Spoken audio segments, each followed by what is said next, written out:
வள்ளி, இவ்வளோ ஷார்ட் டைமில் என்னை இதில் ஜெயிக்க வச்ச என் ட்ரெயினர். உங்களில் பாதி பேருக்கு அவங்க யாருன்னு தெரிஞ்சிருக்க வாய்ப்பில்லை. 3 வருஷத்துக்கு முன்னாடி ஏஷியன் கேம்ஸில் கோல்டு அடிக்கிற அளவுக்கு திறமையோடு இருந்த பொண்ணு. ஹார்மோன் டெஸ்ட்டுங்கிற பேரில் சில பேரோட சதியால் இன்றைக்கி வாழ்க்கையை இழந்துட்டு நிற்கிறாங்க. அவங்க சைடு இருக்க நியாயத்தை சொல்கிறது கூட அவங்களுக்கு வாய்ப்பு கிடைக்கல. அதை கேட்குறதுக்கு உங்கள் யாருக்கு நேரமும் இல்லை. அன்றைக்கி யாராவது ஒருத்தர் கேட்டிருந்தா கூட இவ்வளோ திறமையான அத்லட் இன்றைக்கி இந்த நிலைமையில் இருந்திருக்க மாட்டாங்க. எல்லாத்துக்கும் மேலே ஒரு பொண்ணு தனக்கு எல்லாவுமா இருந்த அவள் அப்பாவை இழந்திருக்க மாட்டான். திறமைக்கான வாய்ப்பு மறுக்கப்படுறதை விட வழி வேறு எதுவும் இல்லை. எனக்கு கிடைச்ச வாய்ப்பில் இதை சொல்லணும்னு நினச்சேன். ஜெயிச்சா மட்டும்தான் இந்த மேடை கிடைக்கும்னு தெரியும். நான் இப்போ இதை சொல்கிறதுனால எல்லாம் மாறப்போகுதுன்னு இல்லை. ஆனால் நீங்கள் நினச்சா முடியும். உங்களால் முடிஞ்சா அந்த டெஸ்ட்டை திரும்ப எடுக்க வச்சு அந்த பொண்ணுக்கு ஒரு நியாயம் கிடைக்க வைங்க. தேங்க்ஸ். அச்சா, உன் பேருக்காக தாண்டா நீ இவ்வளோ கஷ்டப்பட்ட. மறுபடியும் ஓடி ஜெயிக்கிறப்போ மொத்த கூட்டமாக என்னை பார்த்து ஹரிஷ் ஹரிஷ்னு கத்தும்போது ரொம்ப சந்தோஷமாக இருந்துச்சு மச்சான்.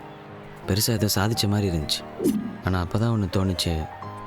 உதாசீனப்படுத்தின சொந்தக்காரங்க முன்னாடி என்னை எப்படியாவது பெரிய ஆளாக்கி காட்டணும்னு ஆசைப்பட்டவங்க எங்கள் அம்மா. அவங்க இல்லாத இன்றைக்கி நான் யாரோ ஒரு ஹரிஷா ஜெயிக்கிறத விட சொந்தக்காரங்களுக்கெல்லாம் தெரிஞ்ச சிவகாமியோட பையன் குஞ்சித பதமாக ஜெயிக்கிறதாண்டா மச்சான் கரெக்டாக இருக்கும். லைஃபுக்கும் டெத்துக்குமான இந்த மேரத்தானில் நான் கிராஸ் பண்ண ஒவ்வொரு கிலோமீட்டரும் எனக்கு வாழ்க்கையை பற்றின புரிதலை ஏற்படுத்துச்சு. அப்பா அம்மா நமக்கு வைக்கிற பேர் மற்றவங்க நம்மளை கூப்பிட்றதுக்கு மட்டும் இல்லைடா, அது ஒரு தலைமுறையோட அடையாளம்.